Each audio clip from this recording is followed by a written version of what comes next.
Quando o segundo sol chegar para realinhar as órbitas dos planetas, derrubando com a sombra exemplar o que os astrônomos diriam se tratar de um novo cometa.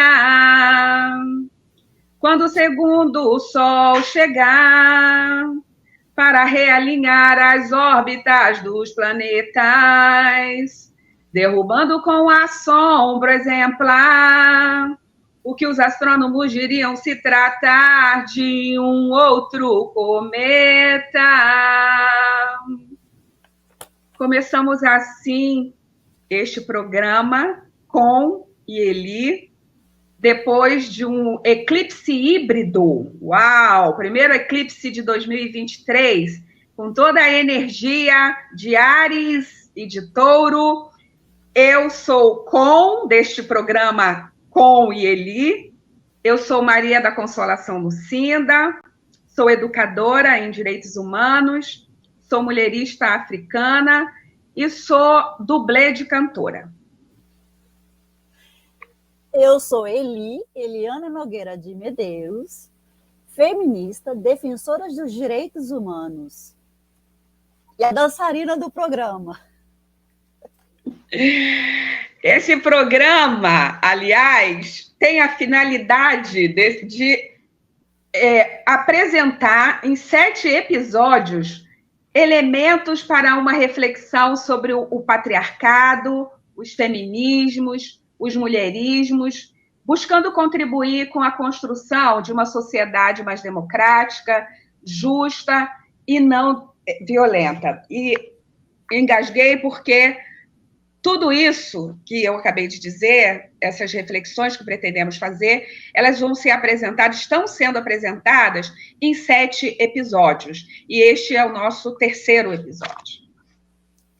Isso. E para ampliar as nossas vozes, a gente não pode deixar de pedir o apoio de vocês, comunidade. Curtam, comentem, compartilhem. E nós estamos agora com uma campanha solidária. Apoie o canal Ecosfeminismos. Então, para quem está no Brasil, tem o Pix, ecosfeminismos@gmail.com. Olha aí embaixo de um banner que está rolando. Ou para quem está no exterior, PayPal, siva2@hotmail.com. Nos apoie, por favor, divulgue essa campanha também. E antes da gente iniciar, propriamente dito, no tema do 3º episódio, a gente quer lembrar o episódio 2 rapidamente. Então, lá no episódio 2, que teve o título Evolução das Sombras, falamos da origem das ondas feministas, quer dizer, fizemos um breve resumo das ondas feministas no Brasil e também até chegar à 4ª onda, que são os feminismos nas diferenças. E aí a Com falou bastante para a gente sobre o peso da jornada da o peso da jornada dupla das mulheres, da diferença entre tarefas domésticas e trabalho doméstico e das diferenças salariais entre homens e mulheres. Vão lá no episódio 2 e confiram, vale a pena. Hoje, eu acho que quero cantar de novo. Posso? Uhul! Quando o segundo sol chegar para realinhar as órbitas dos planetas, derrubando com a sombra exemplar o que os astrônomos diriam se tratar de um outro cometa.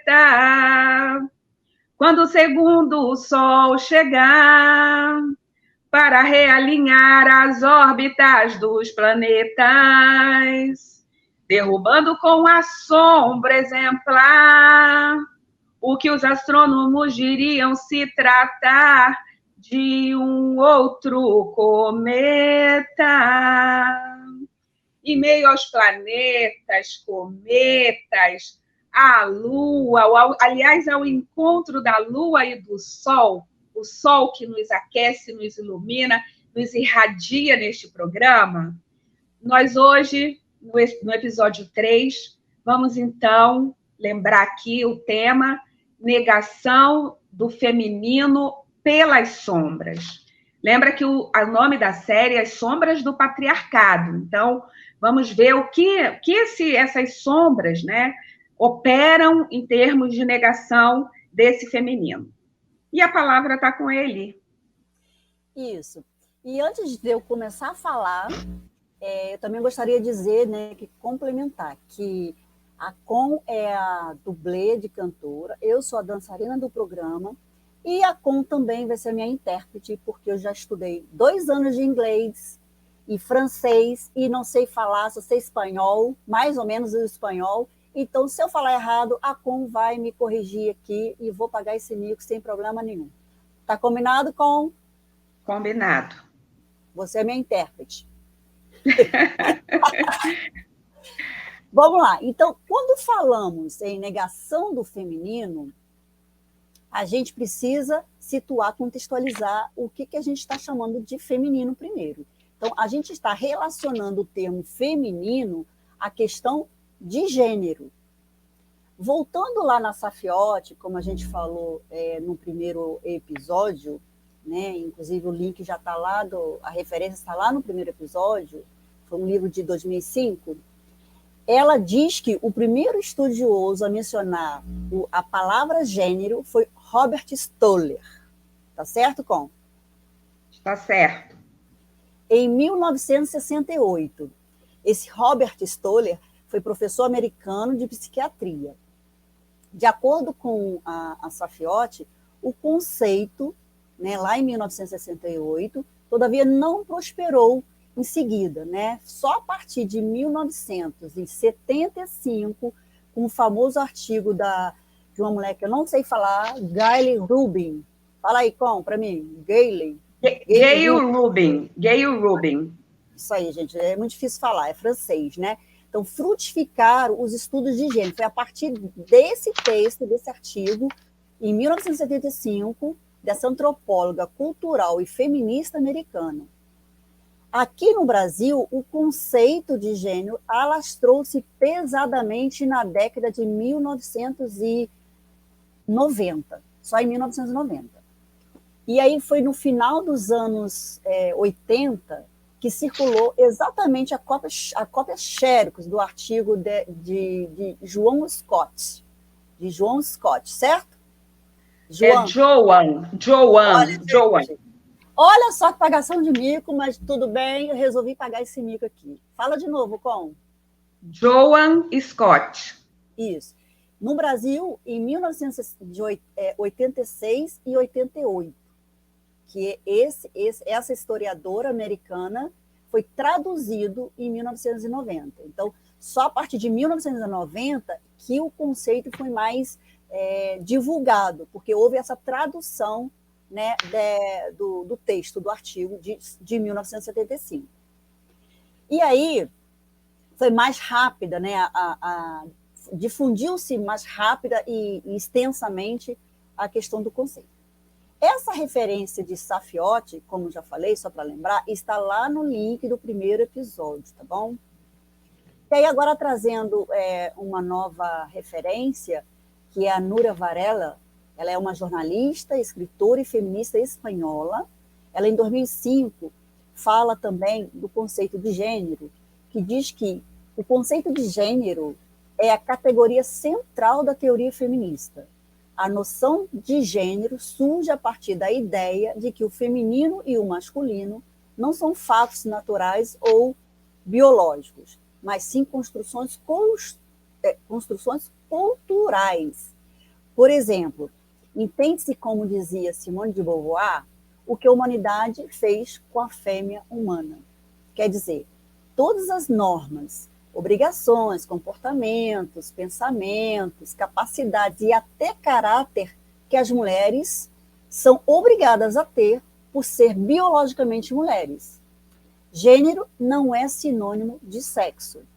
Quando falamos de sexo, nos referimos à biologia, às diferenças físicas entre os corpos das mulheres e os corpos dos homens. E ao falar em gênero, as normas e comportamentos atribuídos aos homens e as mulheres em função do seu sexo. Então, a reforçar essa questão de sexo e gênero, o sexo refere-se às características biológicas do corpo do homem e da mulher, e gênero está relacionado à construção social do masculino e do feminino. Por exemplo, as meninas, desde cedo, são educadas para serem dócil, obediente, frágil, cuidadora e etc. Consideradas características femininas, dentro dos estereótipos de gênero. Já os meninos são educados para serem o quê? Fortes, corajosos, líderes, independentes, né? E etc. Também dentro dos estereótipos de gênero são as características masculinas. E você poderia perguntar assim para mim, qual o problema disso? O problema é que estes estereótipos de gênero reforçam a desigualdade de oportunidade entre homens e mulheres e é uma das causas da violência contra as mulheres. Esse é o grande problema. E aí, conforme a Núria Varela ainda, os gêneros masculino e feminino estão hierarquizados. O masculino é o dominante e o feminino o subordinado. É o masculino que deve diferenciar-se do feminino para que se mantenha a relação de poder. Por isso, aos homens, historicamente, são solicitados a provar sua virilidade. E os piores insultos que os homens podem receber são todos aqueles que sugerem feminilidade. Por exemplo, menininha, dançarina, ela fala de galinha, né, na tradução do espanhol para o português, mas aí, eu fiquei pensando, preciso aqui da sua ajuda. Galinha, aqui no Brasil, quando a gente chama o homem de galinha, isso não é um insulto para eles, é? Na verdade, dentro dessa perspectiva de que o homem é como chamar o homem de garanhão, só que galinha no sentido, né, usa uma referência de uma fêmea galinácea, mas é a mesma coisa que chama o homem de garanhão, aquele que, enfim, qual é o papel do garanhão? É o cara que vai transar, é o cavalo, né, que vai cobrir as éguas, todas as éguas para procriar. Tem esse sentido mais biológico. E galinha é só galinhar, só a bagunça, né? Sim, mas você não acha que isso... Você acha que isso é um insulto para os homens? Quando você chama... Bom, pelo menos... Eu não acho que... Eu não penso que nenhum dos dois sejam insulto. Você me perguntou se era o mesmo sentido. Para mim é o mesmo sentido e não penso de maneira nenhuma que seja um insulto. Muito pelo contrário. Pode ser um insulto para um homem que vai numa perspectiva diferente, um homem que seja desconstruído e que não se alinhe, não esteja afinado com essa perspectiva patriarcalista. Aí esse homem certamente pode se sentir insultado, pode se sentir aí ofendido. Sim, sim, sim. Mas, assim, na minha opinião, de modo geral, eu acho que isso pode ser lá na Espanha. Aqui no Brasil, quando a gente fala, esse garanhão, você está pegando... Eu acho que isso é vantagem para eles. Mas, enfim, eu gostaria de destacar a problemática dos estereótipos de gênero, os quais reforçam as estruturas de desigualdade entre homens e mulheres. E aí, trazendo agora sim, é a autora francesa, a Anne, por favor, intérprete Anne-Marie Pessis. Eu acho que é Anne-Marie Pessley, não é isso? Ou Pessi? Não, Anne-Marie Pessis. Pessis, isso. Então, a francesa foi arqueóloga e professora. E a Gabriela Martín, que é espanhola, arqueóloga e professora, em 2005, elas falam: o grande problema vai ser a dificuldade de superar os estereótipos comportamentais e as formas de organização familiar estruturadas sobre a desigualdade de gênero. O peso das ideologias foi um grande aliado para a conservação dessas estruturas de desigualdade, que são geradoras de violência institucional e violência doméstica. Exemplo: quando crianças, as meninas ganham de presente bonecas, panelinhas, fogãozinho, vassourinhas e etc. E os meninos ganham carrinho, armas, jogos e etc. Os presentes das meninas representam tudo o que é do espaço privado, ou seja, da casa, do lar. E os presentes dos meninos representam o espaço público, ou seja, está mais relacionado para a economia, para a política, para o mercado, né? Além disso, percebe-se que o gênero masculino, né, já foi falado, historicamente foi mais valorizado do que o gênero feminino. Porque, por exemplo, agora trazendo a fala da Com do episódio 2, por que será que a tarefa doméstica não é valorizada? Por que o mercado é valorizado? A pessoa que está trabalhando, que está sendo remunerado, é valorizada, a pessoa que está dentro de casa cuidando de tudo não é valorizada. Será por quê? Então, só para, né, comentar, reforçar o episódio 2 e para que vocês vão lá assistir também. Agora, eu gostaria de compartilhar com vocês um site que sugere livros infantis para desconstruir estereótipos de gênero. O site que eu gostei bastante é Fafá Conta, fafaconta.br. E aí um dos livros que eu analisei lá, que eu vi, achei bastante interessante, que ele se chama As Mulheres e os Homens. É um livro instigante e de fácil compreensão, com uma paleta de cores que foge já do consagrado, aquele azul para os meninos e rosa para as meninas. O livro traz atividades também para promover uma discussão mais ampla sobre a divisão das tarefas domésticas, a desigualdade salarial e o espaço social que cada gênero ocupa, deixando a certeza de que a expectativa por um mundo mais igualitário não tem nada de ultrapassado. E aí, a Fafá, né, com minha tradutora, Flávia Scherner, alguma coisa. Isso.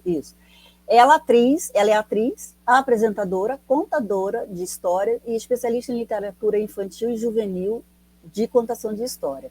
E aí eu vou ler exatamente o que ela postou lá no site em 2020. Enquanto a questão de gênero não for tratada com respeito e seriedade, a violência sexual, por exemplo, continuará acontecendo. Informar e proteger as crianças da violência com a educação sexual é urgente? Mas essa pauta engloba acabar com a cultura machista em que estamos inseridos. Ensinar meninos que tudo bem chorar, que eles podem ser sensíveis, que eles não têm que ser pegadores, que não precisam ser machões e violentos para serem homens de verdade, tá? Entre aspas. Esse pensamento faz com que muitos homens acreditem ter poder sobre corpos de mulheres e de crianças, e podem abusá-las por acharem que são donos desses corpos, por não respeitarem o não, por não saberem o que é consentimento. Meninas precisam também ser ensinadas que são donas de seus corpos, que devem ter seus desejos ouvidos e respeitados, que são fortes, que podem ser livres. E aí ela termina o texto dela com uma pergunta. Como estamos ensinando meninos e meninas para que essas violências não continuem se repetindo? E eu acrescento a seguinte pergunta antes de passar a palavra para a Com. Como estamos ensinando meninos e meninas para que o planeta Terra seja sustentável? Com a palavra está com você. Como ensinamos meninos e meninas saberes, práticas, ideias, pensamentos que contribuam para a sustentabilidade da vida. Eu acho que essa é a minha tônica. E obrigada, Eliana, por trazer isso, porque o episódio de hoje eu vou me basear como referência apenas, mas eu não vou ficar presa a um livro, até porque eu trabalhei apenas um capítulo desse livro, e eu já vou dizer para vocês qual foi. Trabalhei, li, me inspirei. O livro é esse, Por um Feminismo Afro-Latino-Americano, que é uma categoria que foi cunhada e divulgada a partir do pensamento de Lélia Gonzalez. E Lélia Gonzalez, ela ela foi uma filósofa e antropóloga. Eu tive o privilégio e tive a sorte, tive a alegria de ter sido aluna de Lélia Gonzalez e de ter encontrado sozinha em uma revista na biblioteca da universidade o artigo em que está hoje, que ele foi compilado nesse livro, que é intitulado Nani, Pilar da Amefricanidade. E é muito engraçado, só agora, nesse exato minuto, eu estou aqui pensando como Nani, N-A-N-N-Y, o som pode ser confundido com o nome que se dá em inglês para o nome de babá. Em inglês, babá tem um nome meio parecido com Nani. E não é o caso. Nani é uma figura legendária da Jamaica. Eu esqueci de colocar meus brincos jamaicanos hoje com as cores da Jamaica para lembrar que Nani. Mas eu também vou lembrar outras coisas. Não percamos de vista que essa negação do feminino pelas sombras do patriarcado tem a ver com a forma também que esse patriarcado foi assumindo historicamente. No primeiro episódio, eu fiz referência a como o distanciamento... porque a Eliana trabalhou com autoras europeias e norte-americanas, John Scott, até onde eu sei, se localiza por ali. Eu vou falar da Europa aqui também nesse momentinho, lembrando que o mundo ocidental ele vive uma hegemonia ou uma concepção, uma visão de mundo dominante, né, que é construída a partir do pensamento, da filosofia, da ciência europeia. Não nos esqueçamos, né, do papel que cumpriu a Revolução Científica, o Iluminismo nas colônias. E aqui a América Latina surge como continente habitado por europeus, América Latina, como colônia. Estados Unidos e Canadá foram colônias também, mas uma colônia de ocupação de outro tipo. A América Latina foi colônia de exploração. Foi uma colônia fundada para que as riquezas fossem extraídas e levadas para a Europa. Eu vou só lembrar do pau-brasil, vou lembrar do ouro e da prata, que foi na América toda, na América Latina toda, sem contar a produção de café, né, Brasil, a própria Jamaica, conhecida internacionalmente pela qualidade do café, Colômbia, o Brasil ainda, Brasil, Cuba, Haiti, a produção de cana-de-açúcar, que também vai resultar na produção de aguardente, na produção de rum. Então, de onde esses produtos, essa matéria-prima, que é assim, a gente aprende na escola, né, quando criança, saía uma balinha, juquinha, para quem errar, porque é tão fácil que é impossível de errar. Saía de onde? Da terra. Saía do que na América Latina também, vou chamar aqui, com base na Convenção 69 da Organização Internacional do Trabalho, as comunidades tradicionais, que engloba, sobretudo, os povos indígenas de todas as Américas, mas na América Latina existe uma percepção muito forte dessas comunidades tradicionais sobre a terra, a Pachamama, ou o que fora da América Latina também é conhecido como Gaia, é a grande referência. É a mãe terra. A mãe terra, em muitas culturas, né, ela é reverenciada, ela é cuidada.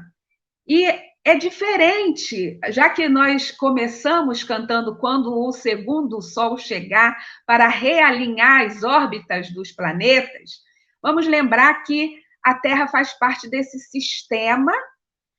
Nós estamos na Via Láctea, né? Uma constelação, e a Terra, ela é concebida pela maioria das culturas como vamos dizer, um ente, uma entidade feminina. E o planeta, nós chamamos o planeta Terra, né? Então, vamos realinhar as órbitas desses planetas, lembrando aqui que o planeta Terra, então, ele é pensado como um objeto, um ente, uma entidade feminina. O Sol, né? E aí a astrologia refere ao Sol, que nos dá a identidade como masculino, e a Lua como feminina. Então, vamos pensar na sustentabilidade da vida, vamos pensar em formas de saberes ancestrais, em maneiras de recuperar um modo de ser, de viver, que está muito próximo de nós. As comunidades indígenas brasileiras estão relativamente próximas. Elas podem estar fisicamente distantes nos seus territórios específicos, as chamadas terras indígenas, às vezes nem tão distantes assim. Aqui no Rio de Janeiro, por exemplo, eu estou me referindo ao Rio de Janeiro, que nós temos populações indígenas, tanto para um pouco para subindo, né, para a região norte do estado, como para o sul, Angra dos Reis. Eu me refiro a Angra dos Reis, que tem comunidade ali, e passando da Baía de Guanabara, que é a direção norte, também tem comunidades, tem uma ocupação, na verdade, uma retomada de território ali. Por que eu estou falando tudo isso? Porque se nós não conseguimos alinhar, nós não conseguimos alinhavar, nós não conseguimos conectar algumas referências essenciais para entender como o feminino ele é negado para além dessa questão da construção biológica da mulher, vai além da construção de gênero. O feminino ele é negado como uma categoria que transcende. E aí vou lembrar da nossa Constituição, da nossa formação como sociedade no Brasil, e alguns intérpretes, eu vou citar um que é muito conhecido do Brasil e teve também uma certa influência na África de língua portuguesa, que foi o Gilberto Freire. Ele era, vamos dizer assim, um grande pensador na linha do chamado luso-tropicalismo, e Gilberto Freire, ele atribuía, né, a presença, Gilberto Freire, Roger Bastide, também eu quero lembrar Roger Bastide, que a Constituição do país ele foi feito com o útero feminino, o útero feminino só pode ser feminino, né? O útero de africanas e de indígena, eu estou trazendo aqui, africanas, e muitas mulheres africanas, muitas mulheres indígenas, porque, lembrando, a colonização, ela trouxe muitos degredados, trouxe muitos homens, ela iniciou-se com um contingente masculino muito maior do que o de mulheres. E isso teve um papel muito significativo em temas, em discussões que eu não vou trazer aqui agora, porque a hora voa.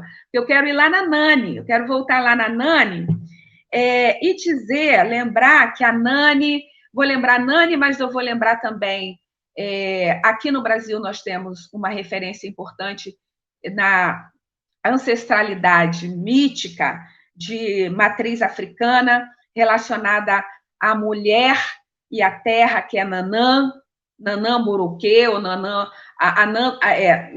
Buroquê ou Nanã Buloquê, lembrei de Assasiá, em Gana, que é uma divindade relacionada também ao culto da terra, ao respeito à terra, à importância da fertilidade da terra. Lembra, fertilidade, útero, né? Mulheres de origem africana, africanas, indígenas, por isso um feminismo afro-latino-americano, a proposição de Lélia. Mas para vocês conhecerem só um pouquinho da Nani, que a minha hora já está no pino, é bom saber que a Nani era uma lenda e, ao mesmo tempo, pode ter existido. E que ela teve um papel muito importante em relação à questão da dominação das sociedades ibéricas nesse continente. E aí foi uma contribuição em termos de resistência, de reinterpretação, de criação e recriação. E aí eu vou ler um pedacinho aqui para vocês da lenda a respeito da Nani, que era uma figura sobrenatural. A Lélia fala de 3 histórias relacionadas a Nani. Uma delas chama atenção para o papel da mulher que assegura a regeneração e a continuidade de uma sociedade sob condições adversas, que está numa luta constante pela sobrevivência. Porque, miticamente, concretamente, a Nani ela foi uma figura de mobilização, de liderança de um movimento de resistência aos colonizadores. Uma segunda condição, questão histórica aí colocada pela Lélia, é o que ela chama de a perspicácia, né? Assim, a capacidade de perceber dela o desenvolvimento de táticas, para enfrentamento do inimigo. E essas táticas eram construídas a partir do saber do grupo. E a última que a Lélia chama atenção é a radicalidade de uma posição anticolonialista, dizendo que o gesto demonstrado por essa figura mítica que animava, essa figura mítica que impulsionava as lutas de resistência contra o colonialismo, ela implicava uma rejeição total a qualquer submissão. Daí, vamos, então, fechar lembrando que é preciso, numa lógica dominadora, numa lógica expropriadora, numa lógica que está preocupada em eliminar o outro de todas as maneiras possíveis, porque você tirando a vida do outro, tirando a sustentabilidade da vida do outro, você está tirando o outro de cena. Nessa lógica, qual é o lugar estratégico do colonizador? Qual é o lugar, a referência mais importante para ele atingir e frear e acabar com isso? É desqualificar, é negar o feminino. Eu estou trazendo aqui uma construção, porque o nosso tempo de programa é um tempo grande, é maravilhoso, mas a gente precisa falar de algumas coisas, né?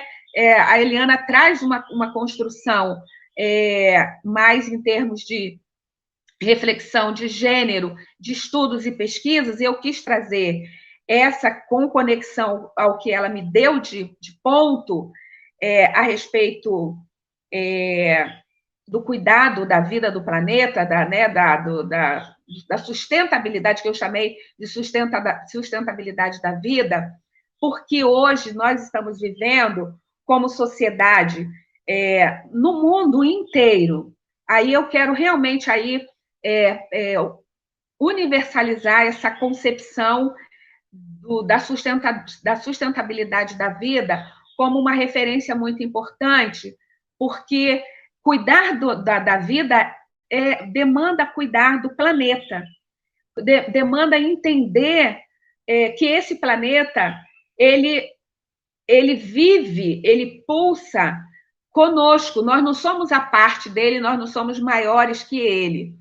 E eu fico feliz de nós termos colocado o Segundo Sol, da Cássia Eller, mas eu quero também pedir licença para terminar, Eliana, lembrando o Sal da Terra. Eu posso? Olha, é bonita, eu vou ler como poesia a música. Anda, quero te dizer nenhum segredo. Falo nesse chão da nossa casa. Vem, que está na hora de arrumar. Tempo, quero viver mais 200 anos. Quero não ferir meus semelhantes. Nem por isso eu quero me ferir. Vamos precisar de todo mundo para fazer do mundo, para banir do mundo a opressão. Para construir a nova vida, vamos precisar de muito amor. A felicidade mora ao lado, mas mora dentro de nós também. Isso sou eu que estou colocando. E quem não é tolo pode ver. A paz na terra, amor. O pé na terra, deixa nascer o amor. Deixa fluir o amor. Deixa crescer o amor. Deixa viver o amor. O sal da terra. Essa música, A Paz na Terra, O Sal da Terra, Terra, és o mais bonito dos planetas, estão te maltratando por dinheiro. Tu que és a nave, nossa irmã. Canta, leva a tua vida em harmonia e nos alimente com teus frutos, tu que és do homem a maçã. Vamos precisar de todo mundo para banir do... Vamos precisar de todo mundo. 1 mais 1 é sempre mais que 2. Para melhor juntar as nossas forças, é só repartir melhor o pão, recriar o paraíso agora, para merecer quem vem depois. Essa música é de uma beleza inacreditável, ela é eterna aqui na Terra, para nos alertar sobre o papel das mulheres no cuidado, na preservação da vida, e que a negação do feminino é uma negação da sustentabilidade da vida, é uma negação da própria possibilidade de existência do planeta. Por isso, essa minha ênfase na Terra hoje, que é o feminino, o nosso feminino na forma mais fundamental e essencial, porque é aqui que nós vivemos, é desse planeta que nos nutrimos, e eu espero que o sal da terra nos provoque, nos convoque a reflexões sobre o que podemos fazer para cuidar da vida no e do planeta. Obrigada. Muito bem, adorei. Sabe que você me lembrou agora da sua interpretação aí do poema, né, da letra da música, da nossa peça de teatro que fizemos juntos no Rio de Janeiro. Foi muito bacana. Já fizemos teatro juntas. Sim, sim, fizemos teatro juntas. E é uma memória linda, né? Muito. Nossa, eu fiquei aqui emocionada de lembrar. Mas um dia contamos, um dia vamos contar isso? Um dia contamos, né? Vamos contar. Muito legal. Mas aí, gente, para a gente ampliar nossas vozes e continuar, né, com os programas, o que a gente precisa? O que o pessoal precisa? O pessoal precisa... Eliana, precisa... É dar like, é? É dar like. Se vocês gostaram, deem like. Agora, se vocês quiserem fazer algum comentário, pedir alguma coisa, façam comentários. E se vocês gostaram e querem que outras pessoas assistam, compartilhem. Assim que faz a nossa amiga Ivanilde. Compartilhem. E mais, somos chamados e chamadas a contribuir, a colaborar com processos, com lutas, e o canal Ecos Feminismos, ele tem sido, assim, produzido com a paixão, com a militância, com a força, sobretudo da Ivanilde. Eliana e eu estamos aqui apoiando como podemos, mas um dos apoios que nós queremos divulgar que é possível fazer, qualquer pessoa fazer, é uma doação solidária, apoiando o canal com o Pix, né? Tem o Pix. E para quem está no Brasil, o Pix pode ser feito através do e-mail, não é isso? ecosfeminismos@gmail.com. E para quem está no exterior, pode ser feito através daquele sistema chamado PayPal, com o e-mail civa2@hotmail.com. Assim a gente apoia mais ainda a Ivanilde. Não é assim? Isso aí. Mas eu continuo aqui para a passagem do bloco 3. Hoje o nosso bloco 3 vai ter uma configuração bastante interessante. A participação especial vai ser através de trechos, recortes de um vídeo muito interessante que nos foi disponibilizado pelo Brasil de Fato, que é uma plataforma que produz comunicação, né, produz informações, veicula uma série de temas muito interessantes ligados às comunidades tradicionais também, tem uma perspectiva solidária de construção de mundo democrático, não violento. Então, nós estamos aqui também em diálogo com outros parceiros muito interessantes. E quem vai dar voz à valorização do feminino na perspectiva indígena, através desses trechos, desses recortes, é uma mulher linda, que é a Chay Suruí. A Chay Suruí vai nos falar, através desses recortes, a respeito da cura, que a cura da terra, ela passa pela mão das mulheres indígenas. Então, no fundo, nós estamos aqui falando de coisas muito parecidas, mas cada uma trazendo desde uma perspectiva. Agora vamos ouvir a Chay para que completemos esse ciclo, né, com esse terceiro bloco. Então, como eu falei antes, né? Eu acho que a proteção dos territórios indígenas vai muito mais além do que a vida dos povos indígenas, né? Se essa tese passa, o que que acontece? A gente está colocando todas as terras indígenas em risco, né? Porque a gente já está passando por grandes pressões, né? Por grandes invasões, enfim, por grandes embates dentro dos territórios. E se essa tese passa, a gente está decretando o fim das terras indígenas e, consequentemente, o fim dos povos indígenas também. E como eu falei antes, o fim da nossa vida. Porque é um fato, se você pega qualquer mapa satelital, você vai ver que há presença de floresta onde há os povos indígenas. A gente tem floresta em pé aonde tem povos indígenas. Então, se a gente quer, né, realmente contornar essa crise climática, se a gente quer realmente, né, um futuro de qualidade mesmo, qualidade não só para as próximas gerações, mas para a gente mesmo, porque a gente já está vendo, já está sendo afetado, né, por toda a exploração desenfreada na natureza, né? Que a gente, toda a exploração que a gente fez para a floresta. Então, se a gente quer mudar isso, a gente tem que ir no sentido contrário, né? Sempre me perguntam o que a gente precisa fazer, o que o Brasil precisa fazer, né, para mudar, para conseguir contornar a crise, para realmente ajudar nisso. Eu falo, para mim parece ser óbvio, né, que se onde há povos indígenas, há floresta, o que a gente precisa fazer? Demarcar a terra indígena. A luta das mulheres indígenas é essencial quando a gente vai falar de ativismo, quando a gente vai falar de luta por direitos. Principalmente porque se você pega, né, hoje, quem são os grandes representantes dos povos indígenas, você vai ver que são mulheres, né? Um dos grandes exemplos foi, por exemplo, na COP.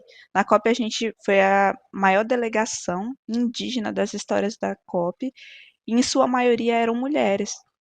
A gente tem um grande protagonismo das mulheres na luta por seus direitos, principalmente das mulheres indígenas, e que é essencial. Eu sempre digo que eu não consigo ver, né, que para mim a cura dessa terra ela passa pela mão das mulheres e passa pela mão das mulheres indígenas.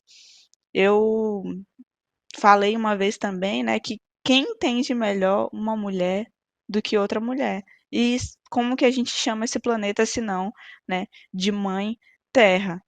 Ou seja, a gente sabe muito bem como cuidar dele. E as mulheres indígenas, para mim, elas estão dando um show para todo mundo de força e de resistência mesmo.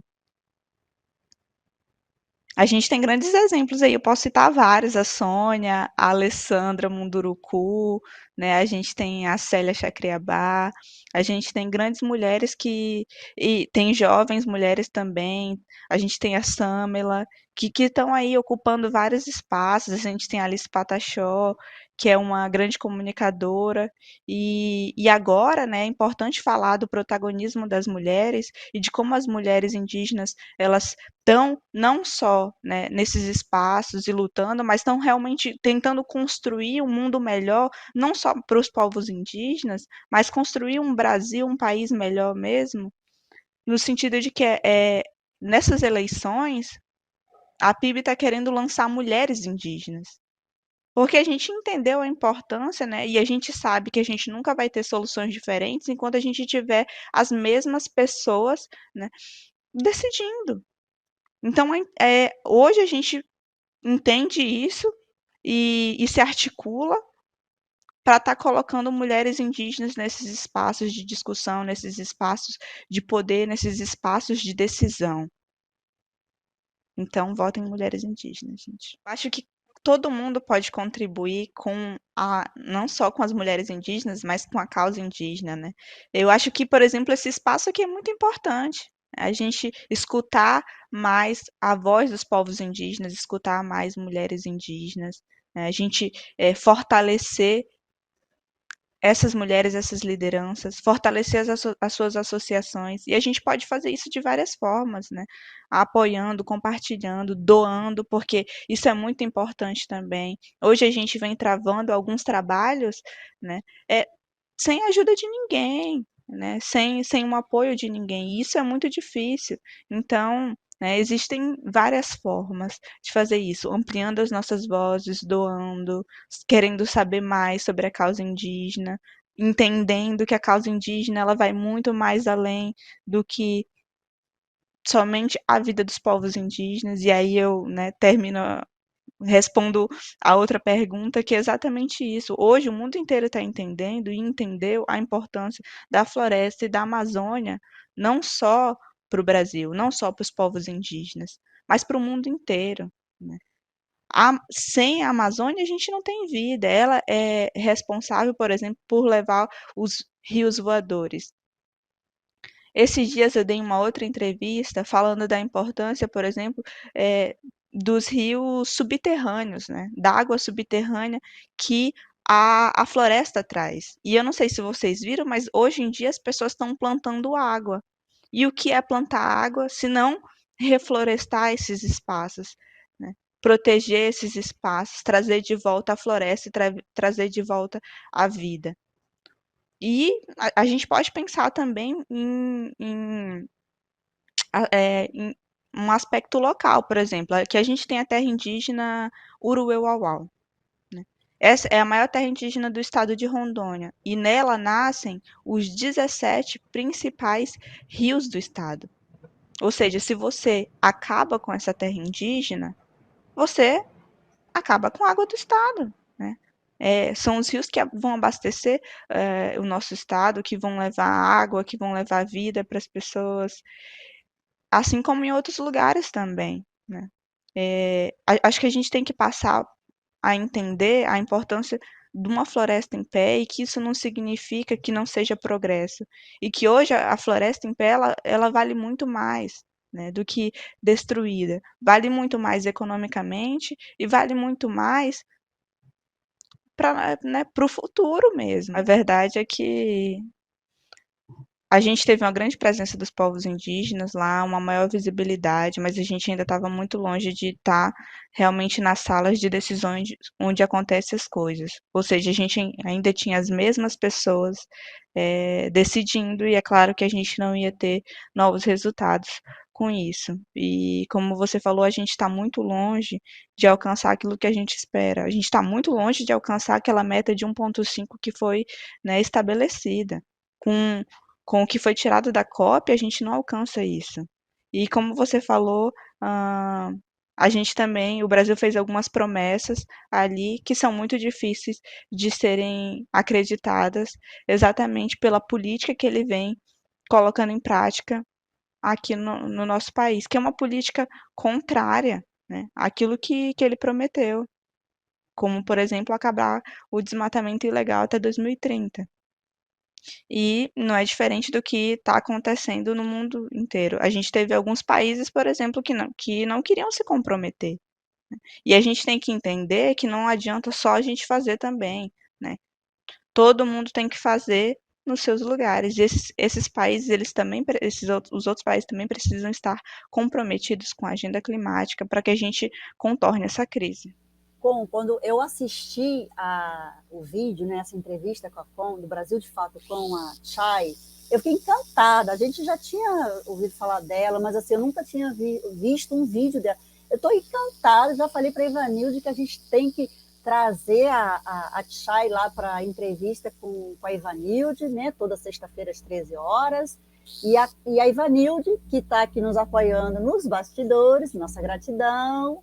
Ela disse que conhece a mãe de Chay e vai tentar trazê-la. Aliás, está tentando já há algum tempo trazê-la e a gente vai conseguir, se Deus quiser. Vamos vamos ver se a gente consegue chegar esse vídeo para Chay. Quem sabe, hein, Ivanilde? A mãe dela mostra. E aí a gente está aqui, ó. Chay, vem fazer entrevista aqui no canal do Ecofeminismo. A gente quer muito você. A gente te ama. Eu já estou amando a Chay, já sou fã dela, gente. Olha, muito obrigada, né, mais uma vez o canal, né, Brasil de Fato, que é, né, um canal de veiculação de notícias progressista, e a gente agradece imensamente. Então, fizemos os recortes, como vocês já viram, e aí só para vocês entenderem um pouquinho, porque a gente cortou as perguntas. Então, a Chay, ela fala, por exemplo, um dos momentos, né, ela fala assim, logo no início, se essa tese passa, ela está querendo dizer da questão da não marcação dos territórios. Então, assim, né, alguma lei, né, lá no Congresso, enfim, toda essa extrema-direita, né, que quer acabar com todos os direitos humanos, enfim, acabar com o planeta, que é pior ainda que acabar os direitos humanos, é acabar com o planeta todo, e acabando com o planeta acaba com a gente também. Então, ela está se referindo à questão da marcação dos territórios, tá? Indígenas. Depois ela menciona também a questão, ela fala da COP. Então, COP, para quem não sabe, é uma conferência das partes. E essas partes são alguns países que fazem parte dessa conferência, né, que é uma convenção do quadro das Nações Unidas sobre mudanças de clima, né? Estavam falando da crise climática, e que foi adotada em 1992, tá? A COP. E outra coisa que ela comenta que não dá para entender muito bem, mas dá para entender que quando ela fala da política contrária, aquilo que ele prometeu acabar com o desmatamento ilegal até 2030, ela se refere ao governo passado, né? Lógico que não está falando do governo atual, o nosso querido Lula. E desculpa, Evanildo, deixei falar aqui, deixei escapar mas enfim, né? Nós somos progressistas, e é claro que ela não está falando deste governo, e sim do governo anterior. Então, mais uma vez, eu vou passar a palavra para a Com, porque eu sei que ela vai complementar aqui também mais um pouco da questão dessa defesa. E antes de passar, eu acho importante, quando eu fiquei pensando assim, no que eu falei, né? Os estereótipos de gênero, a minha defesa, né? Assim como outras feministas, pesquisadoras, né, de movimentos, a gente acredita que o feminino tem que ser também para os homens. Se a gente defende uma tese de que o feminino, que o cuidado é feminino e o feminino são características só das mulheres, a gente está querendo dizer e colocando nas nossas costas um peso de uma responsabilidade que só nós mulheres temos que cuidar de tudo.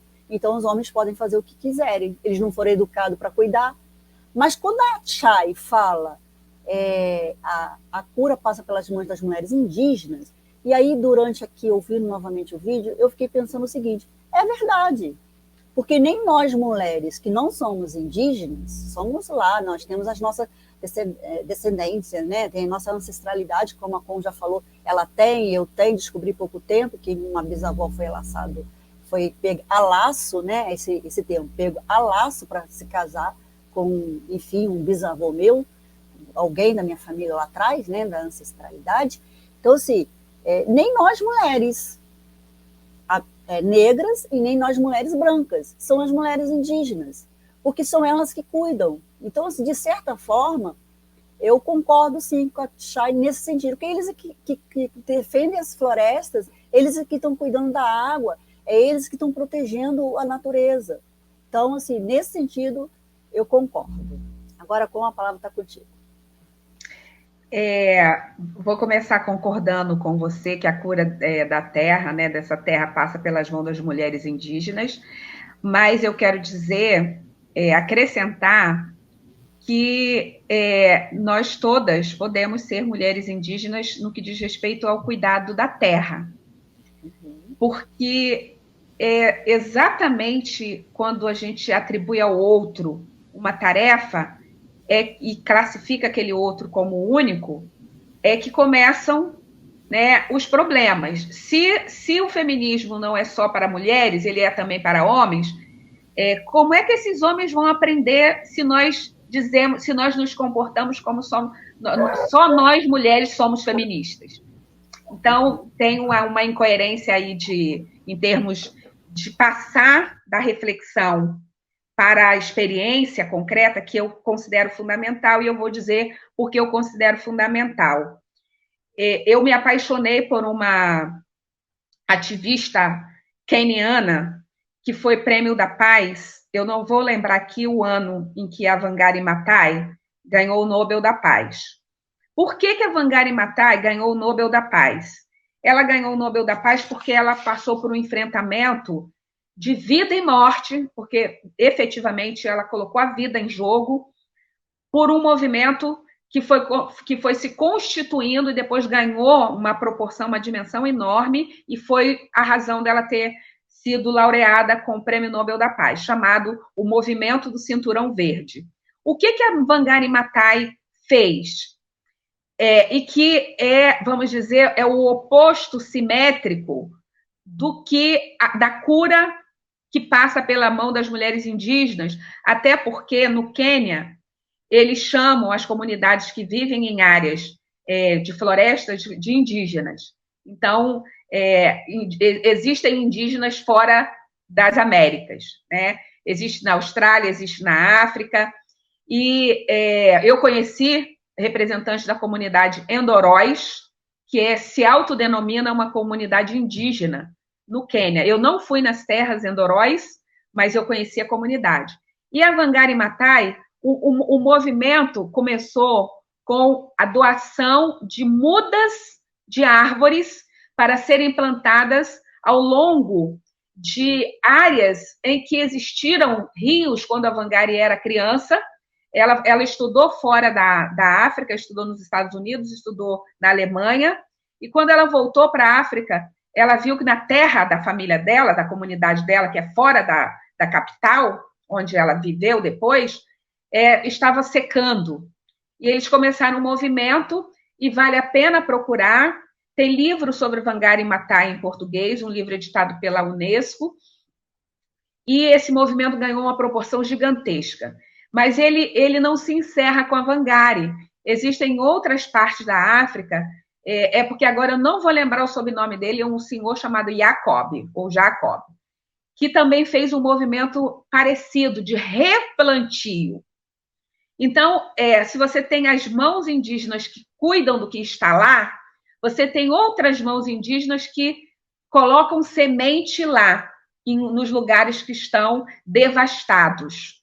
E qual é, para terminar, o nosso compromisso de semear a terra devastada? Eu quero fazer essa provocação aqui.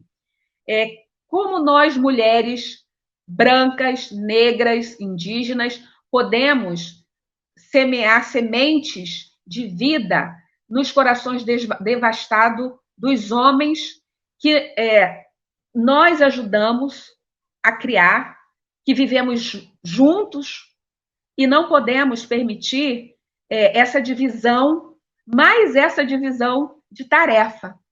A tarefa de cuidar do planeta, ela é coletiva, ou não será. Ou todos cuidamos, ou não será.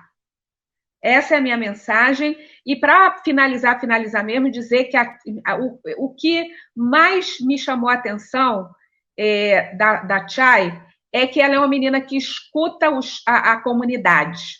Ela é uma liderança que ela não é isso que ela fala de si, mas ela é uma porta-voz, ela é uma representante dos valores, das questões, das preocupações da comunidade dela.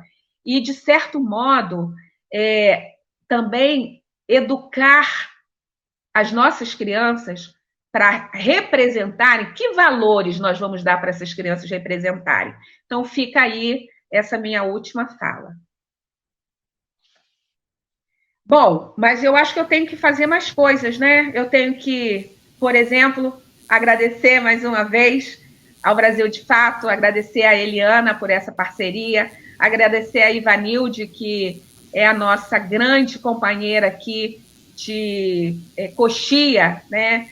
De bastidores neste programa, e dizer que as leituras vão estar na descrição do vídeo, como sempre, né? Desse terceiro episódio, nós seguimos a mesma metodologia do primeiro. O livro que Eliana falou, da Eliette Safiotti, vai estar lá. Os demais artigos que constam, né, desses livros, está discriminado direitinho, assim como o texto da Nani, como pilar da africanidade. Então, com isso, eu começo a me despedir. Não é isso que eu tenho que fazer agora? Me despedir? Não! Eu ainda preciso pedir mais uma vez à nossa comunidade o apoio com like. Como é que a Ivanilde faz, hein? O like é assim? Fazer o like, compartilhar. Como é que ela faz? Compartilhar. Comentar. Comentar. E compartilhar. E compartilhar. Like, comentar e compartilhar. Além de reforçar a nossa campanha, né, do Eco, no canal Ecos Feminismo, cadê o apoie o canal Ecos Feminismos. Então, lembrando, tá aqui embaixo, ó, não se esqueça, tá bem direitinho aí, depois vocês anotem direitinho, divulguem, tá bom? O Pix, ecosfeminismo@gmail.com, é para quem está no Brasil. E para quem está no exterior, tá aqui embaixo também. Bom, leia aí para mim, que tá ruim para mim aqui, amiga. Leia para mim, por favor. É o siva2@hotmail.com. E eu tô com óculos, hein? Meu Deus do céu. Então, gente, por favor, ajude a gente a ampliar as nossas vozes, vamos fortalecer o canal Ecos Feminismos. E também comentem mesmo, né? Às vezes não comenta, mas o pessoal não comenta. Então comenta sujeira, né? Com sujeira também. Isso. E Eliana, eu quero falar, porque agora eu tenho que falar mesmo para terminar, não é? Que nós vamos ter um tema muito interessante no quarto episódio, então vamos esperar você participar conosco, você que está nos acompanhando, nos assistindo, a discussão, a conversa sobre a União das Sombras. A União das Sombras é para divulgar, vai ser divulgado em maio, mas nós já vamos começar a produzir, a preparar e pensar. E quem tiver ideias, inclusive, de música ou texto e quiser compartilhar com a gente, essa dupla com Eli está aberta a contribuições, não é isso? É isso, esperamos vocês no 4º episódio. Até lá!